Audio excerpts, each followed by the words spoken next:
Hello, everyone, and welcome to Twitch Tuesdays at the TRU Library. Welcome this July 28th. Once again, I'm Ben Mitchell, the Student Success and the Outreach Librarian at TRU, and I'm once again joined by Michelle. Hello! So, as promised, we are going to play one more day of the Bee Simulator while talking about now the cultural history of bees. Humans don't just have a relationship to nature. They have a relation to animals and plants and insects and what have you. They have a relationship to how that fits into human culture. So it's incredibly important, this kind of the cultural narratives we have, the folklore, the kind of the symbology, the usage, all of that connects to explain how humans relate to the natural world and whether or not we value it. So I thought a cultural history of bees would be kind of a very, very brief one, would be kind of interesting to talk about today. I mean, we've already talked a bit off of the stream about the Mayan bee goddess and space bees, so I'm very excited for this episode today. Indeed, you're quite right. Actually, just because I missed some natural history and other kind of bee facts yesterday, I'm going to go over three things that I think are really cool/striking. Humans have been sending bees into space since the 80s. There's been at least 4 missions, or maybe 5, where they've sent bees into space. For a range of reasons, to try to just see how they'd navigate in microgravity or how their combs would be built. I saw one article that said they're doing all these things to the bees and seeing how quickly they can learn how to navigate or how confused they get and how much of a hard time they have once you introduce them to a zero-G environment. But even that article said it might not really have any daily applications. Sometimes scientists just like sending things into space. So there's that. Indeed. So long, Space Bee Boy. And they don't weigh that much, so it's not like it costs too much to send them there. I mean, the full hive does a bit, but yeah. That gets into full hives into space. There's pictures of astronauts looking at bees in them. It's a thing. Oh, I don't want to be the astronaut with the space bees, man. The space bees are loose in the shuttle. The space bees are loose in the shuttle. Oh my. Yeah. But yeah, 2 other kind of bee facts, just because we're going to be experiencing a heat wave next week, so be careful. Stay hydrated, folks. Bees need to stay hydrated too. Put out water for the bees with little pebbles or something so they don't fall in and drown. Little bee garden type things. But also, if the hive is... Did I mention last week when the hive is too hot, what the bees do to try to thermoregulate to make it cooler rather than hotter? No. So they have a few things. First of all, there are bees at the entrance who not only distribute kind of entrance pheromone, but also try to beat their wings, now attached to their wing muscles, to cool down the hive. But if it's hot enough, a whole bunch of bees will come out of the hive, just so that the bare minimum of bees are inside the hive, and they'll do a thing called, bearding, actually, where they'll just form this kind of festooned little ball that clings to the underside of the entrance to the hive, just to get those bees out of the hive so their thermal metabolic heat doesn't heat up the inside of the hive anymore. So sometimes during really hot summer days you'll see the bees it's this big ball of bees, and that's not them swarming, that's just them trying to stay cool on their bee porch. I mean, that does make sense, but I tell you what, I like bees individually. I like nothing in large numbers. Fair. Fair. I mean, they're pretty chilled when they're like that. They're not fighty or anything. They're just trying to stay cool. I mean, I know how I am when I'm hot. I assume that they're sleepy and annoyed. Indeed. And one other final, natural history bee fact, which I don't think I mentioned, is they've actually done recordings, because the inside of the hive is dark, right? And you think that bees are adept at, navigating inside there, but really they bump into each other constantly. And apparently if you have good enough microphone equipment, you can detect a whooping noise that they make when they're, startled that they've run into a bee friend. So I thought that was a wholesome natural history bee fact. That's an excellent natural history bee fact. Let's see now. The zoo's over here. And yeah, so once more we're trying to get to the zoo for some fancy pollen. Can I? Wait, how do I? That's how I do. Can I get up there? Yeah. I've never seen an urban zoo like this, so close to a park too. I don't know if this is zoos that you might have seen.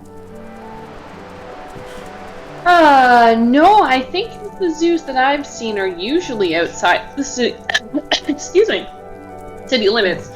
Maybe except for the Edmonton Zoo. That's in a rural area, but it's by the valley, so it's bordered. This looks more like, I don't know what to call this. It's like a little farm park. Yeah, farm park I think is correct. Like, the principle of design is kind of interesting. It meets like old-timey schoolhouse. Yeah. With some rabbits. Oh, look at that fancy pollen. But yeah, I'm just gonna take a little bit of a pause here. Oh, there's the fancy pollen. Also, the woman with the there's a, do I do bee vision again? I know it's the woman with the purple flowers. Yoink. Haha! That was the bee lady, wasn't it? Maybe I have to go somewhere else. Alright. So yeah, I don't know. Do you know much about the history of like beekeeping? I guess like outside of any random factoids I'm about to share, Michelle. Like how long do you think humans have been? I think I mentioned last week that I know the Greek mythological history of beekeeping. That one guy who chased Orpheus's wife, and then she got bitten by an asp. But that's about it. That's and monks. And monks, yep. Yep. Monks. Long history of monastic beekeeping. Yes. I found actually one other Greek beekeeping folklore fact that you might find interesting, that the Aegeans specifically associated the bees with an ability to bridge between the natural world and the afterlife. Really? Yep. The Magazine of American History with Notes and Queries, issue 21.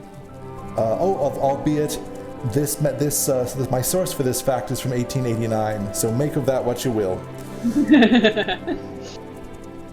But yeah. But yeah, actually it's really striking, right? Because we have ancient cave art of bees from about 8,000 years ago at least. So humans have been thinking about bees and drawing bees and, having probably stealing honey from bees for, at least 8,000 years. I mean, that has to have been critical because there didn't used to be so many, there didn't used to be a lot of access to concentrated calories. Honey must have been very important. Yeah. Yeah. Whoa! Now those are big animals. And of course for mead! The old bee was right. I should be getting close now. Yes, for mead, you're quite right, yes.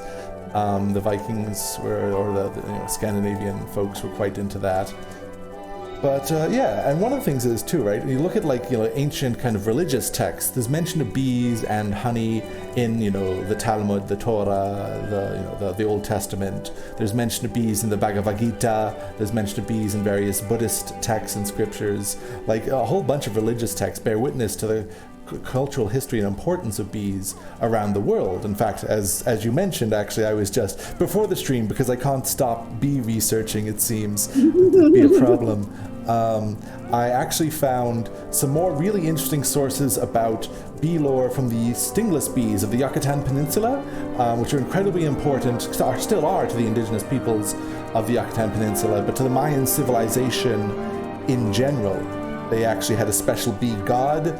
And again, pardon my pronunciation, and Mukankab. I'll share a lot of these articles in the YouTube channel.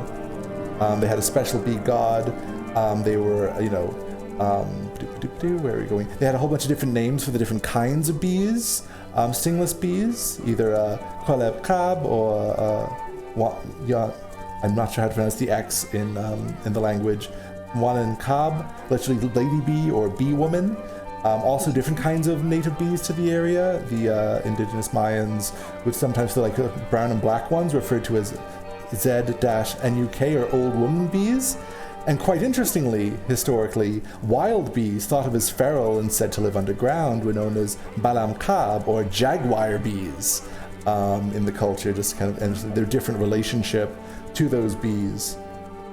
That is excellent. And Cabacera says in chat, they did mention Canaan as the land of milk and honey in the Old Testament. You are quite right. Yes, indeed. A lot of like Edenic or paradisical, I don't know if that's a word, paradise-like places are described in a lot of religious texts as being a place of honey, which is quite interesting. As a symbol of living the good life, having access to honey was a big part of that. Yeah, so let's see. Looking up as I mentioned, there's so many notes all over the place today. So many notes. So another one that's kind of really interesting before I kind of like game a little bit more, so you're not constantly just hearing me talking while looking at the back of this bee buzzing. Ancient Egyptians. Bees were incredibly important to ancient Egyptian culture. In fact, if you look at hieroglyphics, a lot of them will have a bee hieroglyphic in them, though interestingly enough displayed with extra feet. Interestingly enough, bees actually in ancient Egypt became associated with Lower Egypt, right? Actually, in fact, part of the title of the king of Upper and Lower Egypt could be rendered as, again, there's no vowels in ancient Egyptian, Neswit Bijtit, which is often interpreted as he of the sedge and the bee, as that the title of the king was he of the sedge and the bee, the sedge being the symbol of Upper Egypt and the bee being the symbol of Lower Egypt. It was like this, the whole region was identified with the bee, so much so that to identify the pharaoh as a ruler of all of Egypt, part of that was being he of the bee, which I thought was really interesting. And Cabacera added, and back then honey was one of the only preservatives for food and meat, and for food like meat and fruit, so bees were as such an important resource. And I would add, their antibacterial properties were also known for, or honey's antibacterial properties also kept disease off of wounds. Very much so, yeah. We mentioned that, in the last week's stream as well. And in fact, apparently it's even more intense and different for the Yucatan stingless bees. We still don't fully appreciate the differences in the medicinal qualities of Yucatan stingless bee honey versus the Apis mellifera, the European honeybee. That is weird and interesting. And wasn't it the Egyptians where those archaeologists went into the tomb and opened up, they found a pot of honey, and then they ate it? Specifically, scientists and archaeologists have eaten and drank far older and weirder stuff than that, I assure you. But yes, that was, to be specific, that was actually Tutankhamun's tomb. After 3,000 years. They also discovered 300 golden bees in the tomb of Cheledric. Later on, this was in, people have often been buried with bee iconography. This was more of that was in 1653, BC. So it was really important. And actually later on, because of that association, because the French Empire during its height with Napoleon got very interested in ancient Egypt. And in part because of that, they actually incorporated the bee into the heraldic symbol of the French Empire, actually kind of mirroring and echoing what they'd seen in Napoleon, going through Egypt and looting all the things. Blowing the nose off of the Sphinx, anecdotally. Yeah, I've not actually heard that one. Oh, that's what I was told happened to the nose of the Sphinx. Oh. Napoleon and his cannon target practice, although he was quite good at calculus and known to be good at setting up trajectories for cannons, so it might be apocryphal. It might be like Napoleon slander, which, not to stress, Napoleon wasn't a great dude, but also a lot of people didn't like Napoleon. But also there was a lot of Napoleon slander, yeah. And so a few more things about Egyptian bees just before we go on. So in fact, there's images of the ancient Egyptians piping to try to control the swarming of the bees. Actually boop doop doop doop piping, and that's in part because they said it was kind of like a way of emulating that when a hive is actually going to swarm, it's said that the queen actually makes an audible piping noise. I've heard recordings of it myself. It's a little bit hard to hear, but you see iconography like this in ancient Egyptian texts. And that's that is pretty interesting. Right? Yeah. Like, and it's still not entirely understood, like, what that was about or, like, how they did that. There's so many things that the ancient Egyptians, like, techniques the ancient Egyptians had that we still can't reproduce. Like, I mentioned in the alchemy stream, right? Like that, like purple gold and these kind of metallurgical practices. But also in terms of beekeeping, it seems. And one final ancient Egyptian bee fact is that the actual word for one of the ways that the bees were referred to in ancient Egyptian texts was as the tears of Ra, of the sun god, tears of the sun god, which I thought was kind of a really interesting way of, like, I don't know, metaphorically representing bees and their relationship to seasonal cycles and the sun and how they navigate by the sun and all sorts of things. So I thought that's really cool. That's cool, and I know that up north, Freya was supposed to cry tears of either gold or amber. And is amber petrified honey? No. Yes? No, amber's petrified sap. Oh, that's what I'm thinking. Never mind. But still, cool. All about them gods crying weird stuff. That is the theme. Yeah. Oh my. So yeah. So I'm going to play a little bit more before we talk a little bit about, I guess, I'll mention one more thing. Aristotle also actually talked about the waggle dance in the Historia Animalium, actually. So we can't escape Aristotle ever. And again, talked about bees as this model of, human society. Because again, since antiquity, humans have been like wondering at bees and saying that's a good society there, but then also projecting everything about their own society on how the bees do that. So like, therefore, our society is a good society because it's like the bees, and the bees are a natural society. Therefore, our society is natural. So go us. That kind of like rationalization. It's a heck of a drug. So yeah, yes. I'm going to navigate the game a little bit. And then we can take a break from that and talk a little bit about bees in the medieval and early modern period. Excited.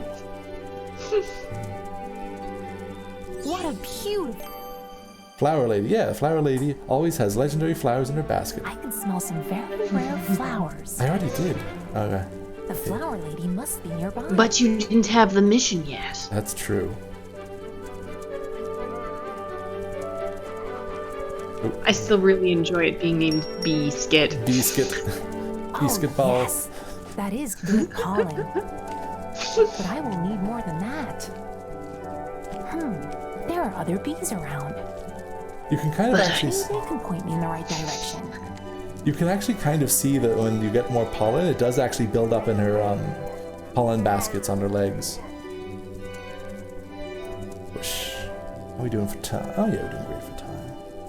And I'm going to try to navigate this while I navigate to that.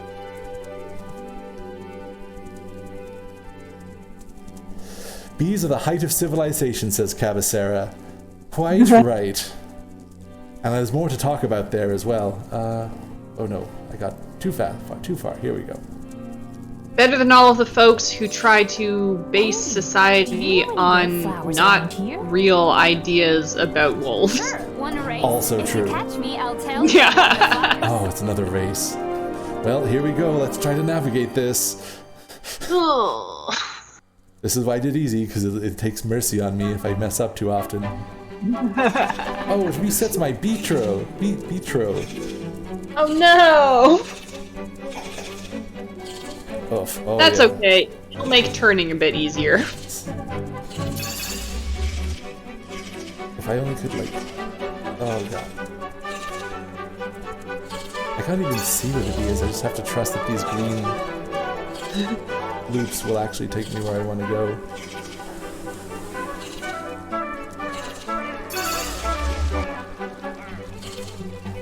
Oh, you're gaining on her. Be quick. No, but I'm out of Vitro. Some more Vitro. Try not to get crash into a seal's cheek. I don't think seals are natural predators of bees, but who knows? They're still a large, solid object. That's true. Everything I run into is a natural predator of me, so walls are a natural predator of me. Oh, did I? No.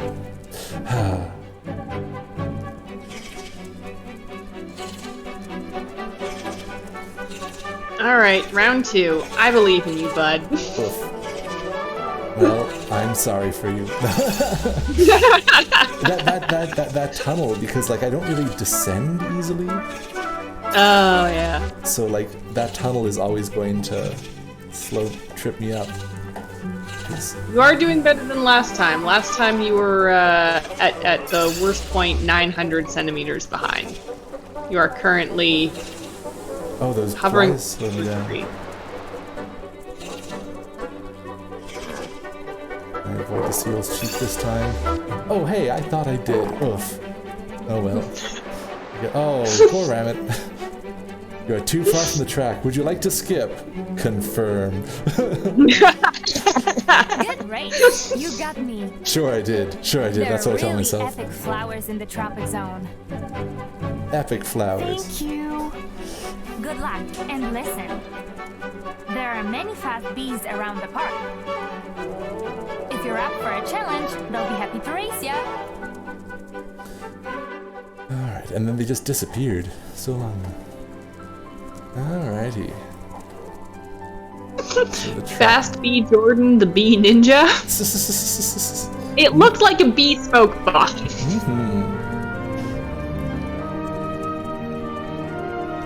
Yeah, so this is the tropical zone. There's some more humans. Well, one of the kind of uncanny things about this game is that they have like the 3D graphics, but then they have like real photographs here. Like this is the corpse flower. Remember we talked about the corpse flower when we were talking about like plants and stuff? The one that smells like death? Yeah, I've been around a corpse flower. I'm so sorry. Yeah, they thought it would be a good idea for the, oh, whatchamacallit, the place with all of the flowers in it. Oh wow. Yeah, I'm having a brain blank. Uh-huh, so am I. I'm trying to think through And the some... arboreum is for trees. Arboreum. Anyway, I went to a place with all Exactly, the flowers. Cavacera. We're on the same wavelength. Graveyard. Yeah. That's a place with all the plants. We know. There were all of these people. Yeah, great. Yeah, botanical garden. It's like a botanical garden, but it's the Mutart Conservatory in Edmonton. I'm just forgetting what the name for that type of place is. And it, taking all of these pictures for these lovely weddings, and I walked in out of the photographer's range once they'd gone through, and you just get hit with this wave of smell. Oh no. Smell. You realize that the partners were trying to smile their way through that. Oh my. Does anyone remember how to do a special bee vision? Oh, well, there's one. Oof.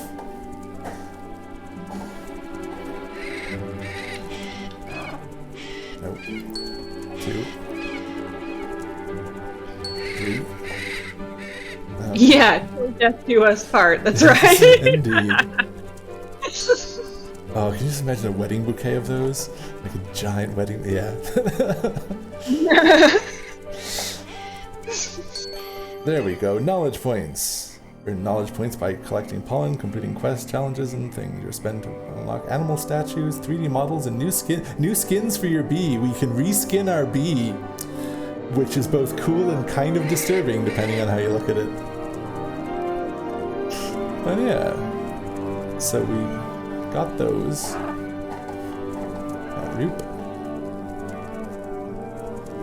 Go back to the hive, and then once we're at the hive, I will continue my talk. To regale us with bee facts. Again, I really wish the navigation was easier, but it's a very pretty game.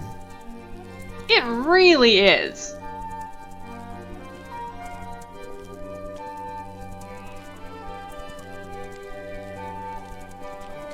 This is, I wanted to see Marie Antoinette had this weird little pretend village, farm village at Versailles. Oh, interesting. Never heard of that. And I couldn't figure out how to get into it until it was shut down, and then I tried climbing a wall and got out-climbed by a 12-year-old. It was very embarrassing. Oh, no.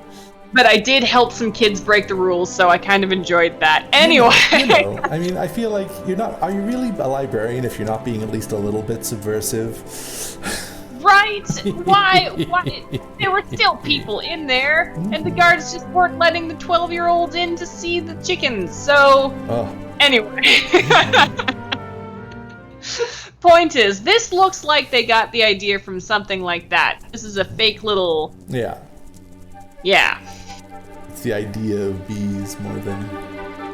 Yeah, there we go. The platonic ideal, as opposed to the reality. Ideal, but it's definitely like a cultural, sense. Like this. I'm afraid to say it, but you too are not immune to bee culture. That we're participating in bee culture right now. There it is. I don't know what you're talking about. The trophy room. You can unlock animal statues. So a little, bees don't really keep trophies like this.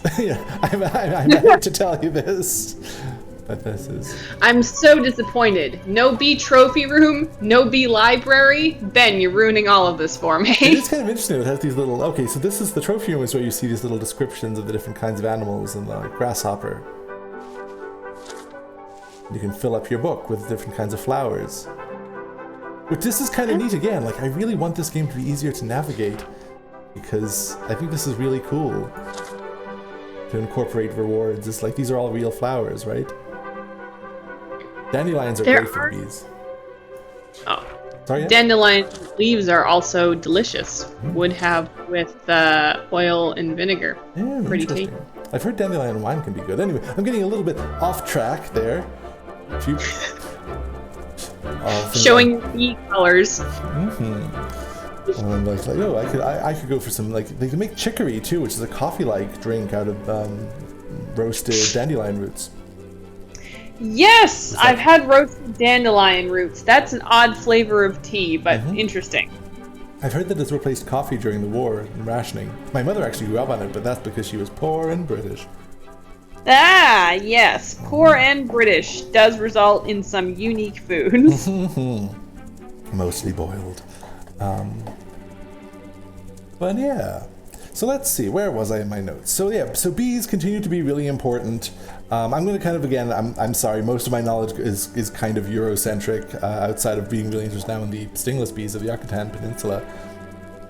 So it's kind of interesting, because in the Middle Ages, again, bees kind of get held up as this particularly kind of sacred, animal. You see them in bestiaries and iconography books.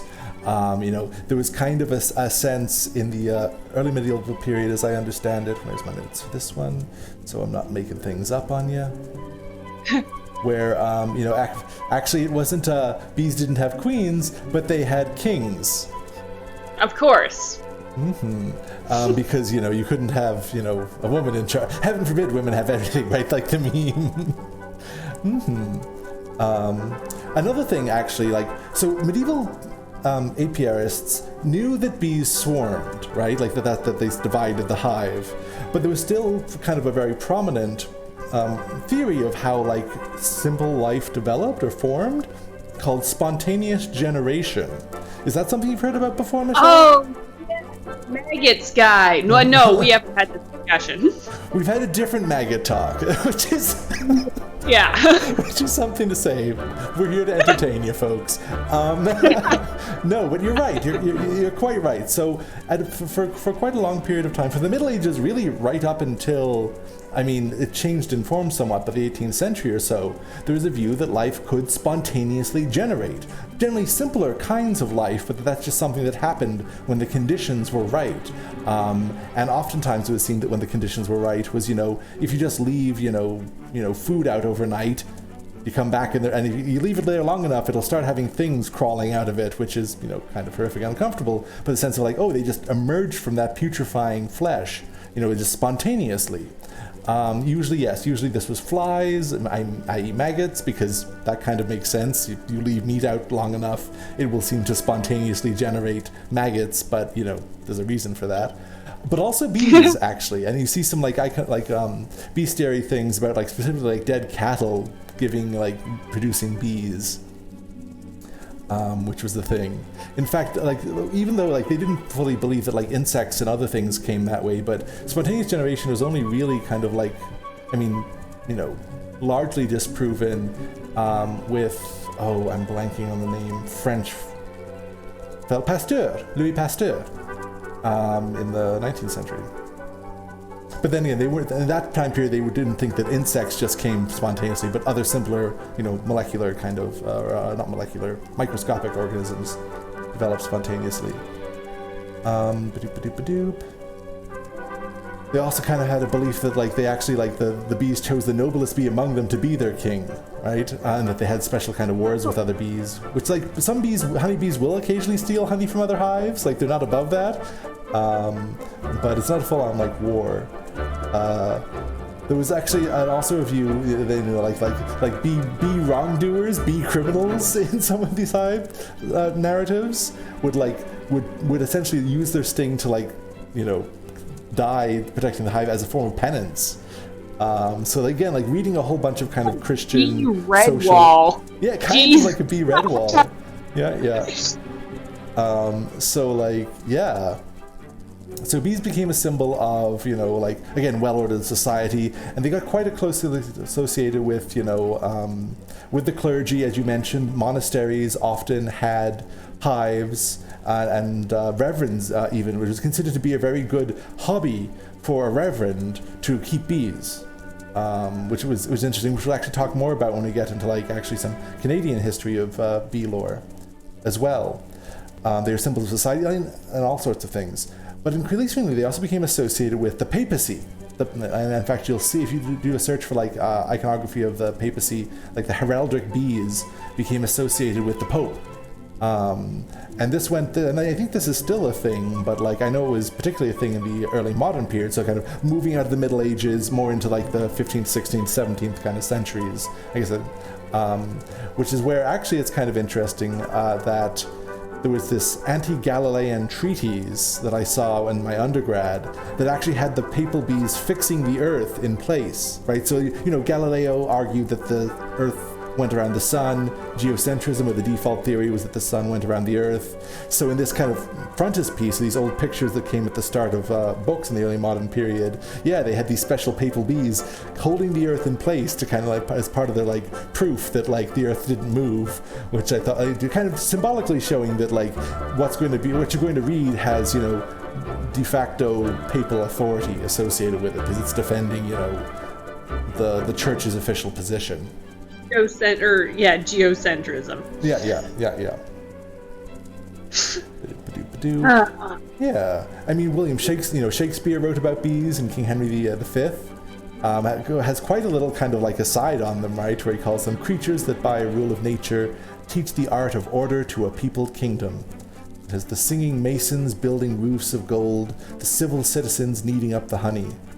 You know, talking about the, you know, the hive as this not just a model of kind of like the ideal social organization, but also like of like really clever architecture, right? The geometric, regular nature of the honeycomb was something that's been commented on by human societies, you know, for thousands of years. That like, because you don't see a lot of geometric shapes in nature, but then the bees make these combs which have very consistent patterns to them, and that, you know, has always fascinated humans. Let's see. It is fascinating, actually. I mean, it's a good shape for the hive. It bears and distributes weight well. Mm-hmm. But do we know why they do it? It's maximizing space per material used for liquid storage. Is my understanding of it. It is just an efficiency thing. I mean, ask evolution, I think, is one of the things. But yeah, no, it's optimizing storage, basically. Okay. That's my understanding of it. Mm-hmm. Yeah. Buy bee statue in the trophy room. Oh no, bee capitalism. Actually, that's a good segue. Talking about bee capitalism brings me to my next topic. Where do I buy this? Interesting. So I mentioned before that people have often used bees. How do I do this? Where's my little quest marker gone? People often use bees to describe their kind of ideal society. I use knowledge points to unlock the statues. Oh, I get it. So there's one actual kind of, it's kind of like philosophical treatise slash parable written in 1714 by an Anglo-Dutch social philosopher named Bernard Mandeville, or as his detractors like to call him, Man-Devil. 18th century beefs. That was a thing. They called him the Man-Devil because he was a materialist thinker, and he wrote this very relatively famous treatise called The Fable of the Bees, or Private Vices, Public Benefits, where he kind of argues this kind of early proto-invisible hand of the market, like trade and capitalism, the worst people for the worst reasons will bring about a society that's for the best of everyone, kind of like. But he uses kind of that Gecko greed is good philosophy. Galley is good, yeah. Western honeybee, it's buy. Okay, fine, it cost me 0. Boom. 3D viewer. You can use your knowledge points to access 3D views of animals. See, again, this is really neat. I just wish it was easier to interface with the game. Little 3D. Apis mellifera. There are so many things like that. Like, I would love to play a bunch of the first-person shooters that came out in, I think it was the early kind of 2010s or the aughts. Okay. Those.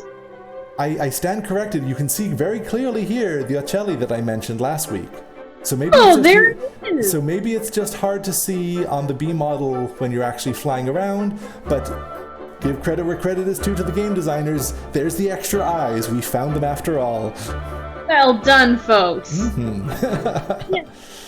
Just the game mechanics drove me nuts, where you're trying to go forward and then you accidentally tip the gun down. Oh, it's not what I meant to do. I'm done. I'm done. Yeah.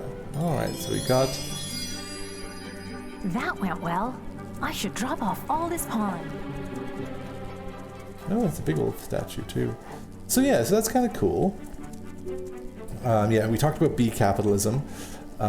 So again, and people also talk about bees as socialists. People talk about bees as dropping off the pollen. Hi! Oh, Our stockpiles are still low. We must gather a lot more before the winter. Worker bee Babby. Winter is coming. Winter is coming. It's only midsummer. Oh no, they've been reading Game of Thrones. Oh, you must be so young and inexperienced to talk like that. When summer ends, flowers end too. Trust me, winter is closer than you think.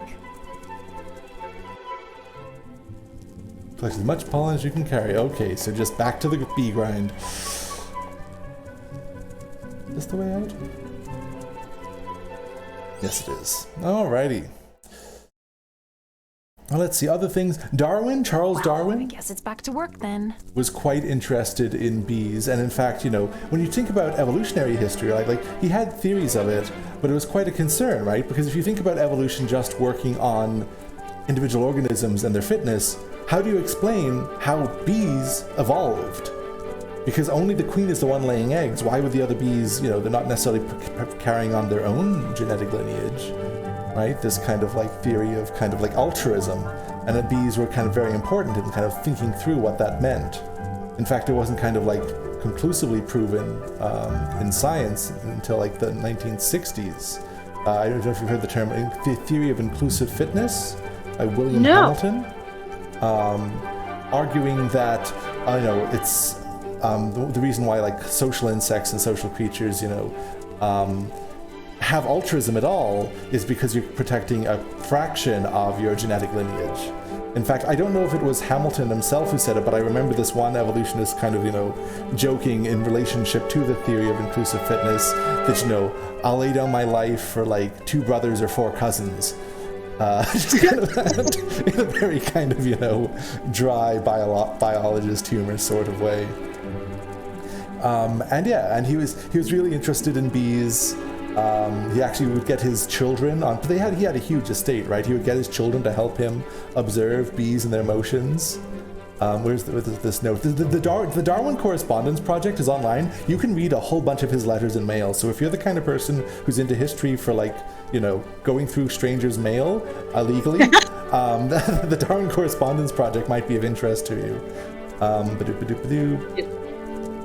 On a test, I should mention that I repeatedly stationed 5 or 6 of my children, each close to a buzzing place, and told the one farthest away to shout as soon as a bee buzzed there, "Here, here is a bee!" and so on with the other children, one after the other. The words, "Here is a bee," were passed on from child to child without interruption, until the bees reached the buzzing place where I myself was standing.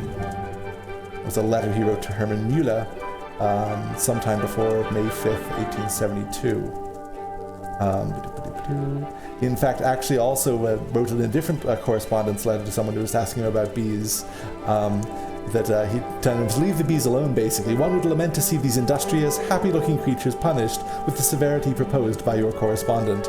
He wrote into the Gardener's Chronicle in 1841, so that was before he was publicly like the evolution guy. Because The Origin of Species wasn't published until 1859, I believe. Yeah. And in fact, Or even in his private, even in his private notes, when Darwin was trying to determine whether or not he should marry, he compared himself to a neuter drone that didn't reproduce. Interesting. So there's that. So Darwin and the bees. Let's see. So let's see. I have those notes. Alright, let's play a little bit more before I get into kind of like the American Beekeeper Journal, and finally explain why I repeated the word death, death, death 3 times ominously to Michelle last week. Let's move on to the ominous chanting, and so that I don't have to think about Darwin the bee incel.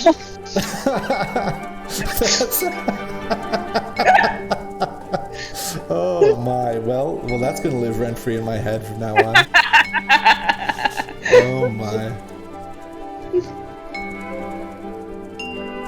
Bing bong. Yeah, you can hear the little musical notes every time I hit a flower.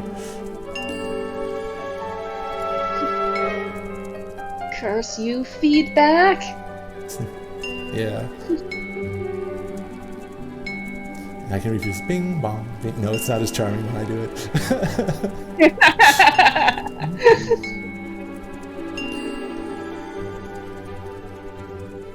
It's also because these are specific plants, right? And if I collect enough of them, it unlocks them in the glossary. Again, I wish more video games connected to real-world things like that, but also were just easier to navigate. I will not stop kvetching about this. Well, the old Magic School Bus games were pretty good for that kind of thing. It's just that, they were PC games for children, and that turned out not to be a super popular thing. Yeah. True. See, and you can see, the pollen basket there is a lot fuller now. On their legs back. Yeah. Where's some of the fancy pollen? Where's the bee lady? Or the flower lady? I guess I'm playing as the bee lady.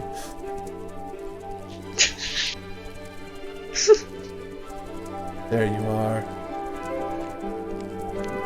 Oh.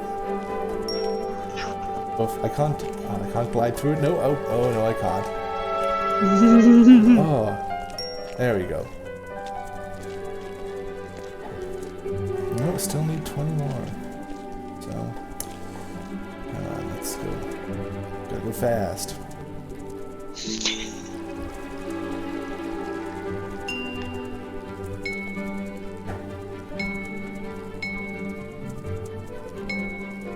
Bing, bong, bing.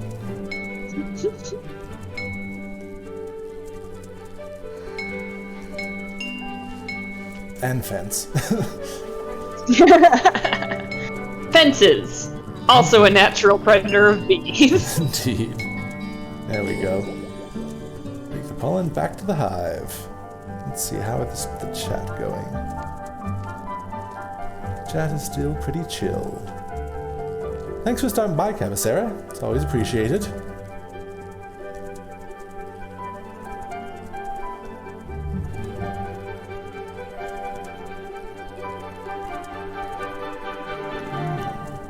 So also just bees have honestly inspired so many songs and poems, both kind of really sweetly earnest from my legs. and also I need to drop this stuff off in the hive. what's the word I'm looking for? Farcical. parodies. I remember actually some like beekeeper journal societies having like an extended poem about how basically like don't try to like, you know, enforce beekeeper regulations just by telling them what the law is, but by like teaching them and showing them that like, you know, actually there's a reason behind why some of you have some prohibitions against, you know, hives and the various diseases so you don't spread them.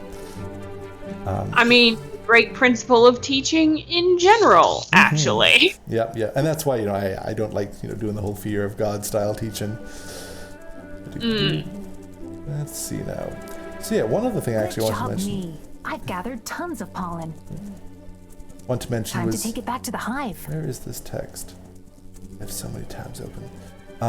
This was in the 17th century, in 1623. Actually, a music theorist and beekeeper, Charles Butler, wrote a book called The Feminine Monarchy, or The History of Bees. So by that point, by the early modern period, they were like, okay, it's a queen. We had like poems about how, you know, as all states the monarchy is best, so of all monarchies that feminine of famous Amazons excels the rest. I need to drop this stuff off in the hive. You know, you can tell it was written when there was a queen in charge as well, right? But he also, I'm going to share, he also actually in that text wrote a whole kind of like musical piece. It's over 5 minutes long, called Melissomelos, or the Bees Madrigal, which I will share as a link on the YouTube page for your listening pleasure. I think my favorite bee song is Flight of the Bumblebees. That's a good one too, yes, by Beethoven. Before I gather Yeah! I have to take this stuff back to the hive. That's a lot of pollen I've collected. Wow. As we're learning from this game, Yes, bee but we puns are still the need only more. acceptable way to talk about. Always. More? My wings will fall off. Again, go back, just do it again. Business as usual. And yeah, so okay, I've trailed you How much pollen along. must I collect before I can do something more important? Impatient bees. So finally, have you heard of telling the bees, Michelle? Oh, hazy memory. It's a You're gonna folklore. have to refresh that one. It's actually a folkloric tradition that actually kind of has like itself kind of a hazy past. Like I don't see many references to it outside of like the 18th and 19th centuries, in particularly in Europe, Ireland, Wales, Germany, France, Switzerland, the US, and even in Canada. And it was the belief amongst apiarists that it was the beekeeper or the beekeeper's family's responsibility to keep the hives informed of important events in the family's life, whether it was marriages in some places, but more commonly funerals, particularly if the beekeeper himself died, that the bees needed to be informed of this fact. Otherwise, one note say that like they'll either they won't produce as good a honey, or they'll swarm prematurely, or they'll just straight up and die on you. Because they're that hungry for the hot goss, I guess, to know what's going on. But that led to the tradition of telling the bees, which had various kind of elaborate rituals for informing the bees of major life events in the family, with kind of rituals either like offering of them certain kinds of foods, or like little kind of like specific ways of telling them, or telling them who is dead, or who, all that. And in fact, one account from southern Ontario in the late 19th, early 20th centuries, recorded by a person I'm going to talk more about now, the Reverend William Fletcher Clark of Guelph, Ontario. He records a story where he was talking to kind of more rural beekeepers in Ontario, and this one woman told him that, when her husband died, she went up to the hive and repeated the words, death, death, death, 3 times to kind of inform the bees that there would be a new beekeeper. And that There we is go. telling the bees in the most intense way possible. There was some other forms of telling the bees had more elaborate kind of poetry or little bee rituals. But yeah, that's On the one hand, I like little bee rituals. On the other hand, the just straight up death. Oh, there's something about. That by far is the most intense one I'd seen. Like, usually they're not that just like, just kind of like, yeah, stuff's happening. Oh, it has to be uncommon pollen. Oh, you're getting choice here with your demands, I see. But yeah. How are we doing for time? And just the chat. Nope, no chat there. Alrighty. Let's bistro. I don't know, bistro. Bistro is a very different thing. Still good though. Alrighty. Oh, it has to be uncommon. It can't even be rare. Rude. Alrighty. While I'm flying around here, I guess I will talk a little bit more about the Reverend William Fletcher Clark of Guelph, Ontario. You said the name, and I went, why does that sound familiar? And then you said Guelph, Ontario. And you know? then it's because I had to hang out in Guelph, Ontario. Okay, and so so that's curious. Okay, Michelle, do you remember like what his connection to Guelph, Ontario is? There was a plaque when we were on a walk. Guelph has a lot of agricultural studies. Don't remember what was on the plaque. I just remember he had a plaque of the Ag Center. That is quite correct. He is one of the founders of some of the first agricultural colleges in Canada. There we go. Oof. But he was actually a reverend, congregational minister from a long line. I think his father was a missionary. He was a missionary. He did spend some time in Victoria. But he was also very interested in agriculture and publishing, and was actually editor of a number of agricultural journals. Oh, come on, Ascend. And in fact, actually, he also spent some time in the States, and through those connections, he actually became only the second editor of the American Beekeepers Journal, which was the major kind of publication or organ of professional beekeeper discussion for like much of the 19th and early 20th centuries. Oh.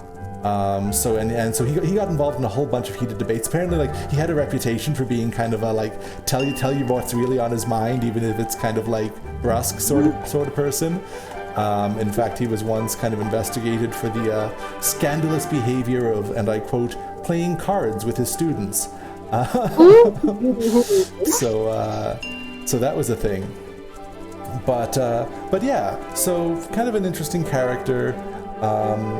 He was also not only the kind of helped found the agricultural college there and was editor of the Beekeeper Journal, but he had a lot of his own theories about bees. And again, you kind of see this tie between bees and kind of like because he considered part of like, we call them like moral economy, the moral economy of bees. And he had a hypothesis that the bee's sting wasn't just a weapon. That in fact bees were too good for that, just too good on an ethical level, and so he proposed what he called the sting trowel theory, which actually was that the sting was also played a role in the shaping and regularity of the honeycomb. Now, even at the time, this was considered kind of eccentric. A lot of people made fun of Reverend William Fletcher Clark. For this hypothesis, but as the editor of the major publication, he had a number of opportunities to describe and discuss his theory of the sting trowel. I have a platform, and there's nothing to do about it. Indeed. Yep. So yeah, so a whole bunch of interesting characters, a whole bunch of interesting connections. One final kind of bees and culture thing I wanted to actually is a bit about information literacy. Haha, I'm gonna work it there eventually. It only took me 2 weeks. So when I was doing research for this, I kept stumbling upon a quotation. If the bees disappear, humans would have 4 years to live. Now, this quotation, if you just Google it, will be attributed to Albert Einstein. Now, if you do any kind of searching into like the way Einstein is used, a lot of quotes that people want to add credence to get attributed to Einstein. And as soon as I saw this quotation coming up a few times, and just the kind of like, sort of either new agey or just kind of like, you know, like farm market spaces where it was mainly shared in, I got a little bit suspicious. You know, I love a quotable as much as the next person. I mean, that's a thing. But I was like, I taught a course on Einstein. I know a lot of his publications. I know a lot of his private correspondence. And even while just doing a rudimentary kind of Google search, I was finding a few sources in air quotes for this quotation, but none that really seem verifiable. I mean, honestly, sorry? Einstein was a physicist, so even if he did say that, why would it matter? Well, because Einstein has a great deal of kind of cultural authority and like moral I weight. know. But, People need to know that just because a smart person in one area says something, it has to be about the area that they're smart in. Mm-hmm. You don't just get to talk any that. There's just a lot of pop culture people out there who are That's like, true. I'm going to talk about this thing, and I'm an expert in A, so you should take me seriously about B. Or Or alternatively, I'm Jim Carrey, and because I'm funny, you should listen to me about vaccines. Also that. Oh, the celebrity effect. Yeah. But yeah, so I feel like that's an important kind of teachable moment too. It's like, oh, that'd be kind of a fun thing to put down. But I'm like, so it's ringing some alarm bells. There's something kind of suspicious going on here. And upon further, if I'm wrong and if someone can definitively prove to me, okay, here's a challenge, folks, viewers at home. If you can prove to me that Einstein actually said that quotation, I will give you a jar of honey. Throw it in the YouTube comments, folks. The only really true kind of like, you know, fungible commodity. NFB, no, I'm sorry, I feel dirty for that word. But yeah, so that's the thing is, what I've said today, there's a lot, but it's not all there is. There's so many ways that human society has cultural connections to bees, what they mean, how we feel about them, you know, how we project our own thoughts about society on them. It's why actually some articles describe also like, kind of like, worker bees who actually lay fertile offspring. It does happen in rare cases. They describe those bees that start propagating without a queen, anarchist bees, right? And that has political connotations as well. There's just so many different ways throughout history we've projected on bees, despite the fact that honestly bees are very democratic, more so even than our current system, because the queen isn't really in charge. It's often like collective pheromonal decisions where each bee in the hive, particularly when they're swarming, has a say in where's the safest harbor. So yeah, bees. They're pretty cool. And now you know, so that when you get that Cards Against Humanity bit that says B, the answer is yes. B. Be cool. So much pollen. Oh my Hey. poor wings. Don't Oh, my worry poor about wing. your wings. Just go get more pollen. Oh, this is why they only live 6 weeks. Even more? Oh, Cabicera wow. says, I can imagine bees having their own election ballots. New skins for old. Oh, interesting. You can get like, wait, just like a fly? Weird. Okay, but yeah. So that, thank you all for listening and for watching. I hope this was interesting and fun. Just again to repeat, we will be on hiatus for the month of August as I go to Nova Scotia for a bit and then also desperately prepare for the start of the fall term. But it's been lovely chatting. It's been lovely geeking out about bees. Hopefully we'll have more partnerships in the fall with various departments around TRU, or if you have another game you'd like us to play, or even if you have a research question that you'd like to watch us try to find a video game for while talking about, just hit us up. We're open to new ideas here. The main part is that we have fun, we geek out, and we learn things. Yeah. All right, see you guys in September. See you in September, everyone. Hope you have a beautiful day. Ha ha. Always. All right. Cheers.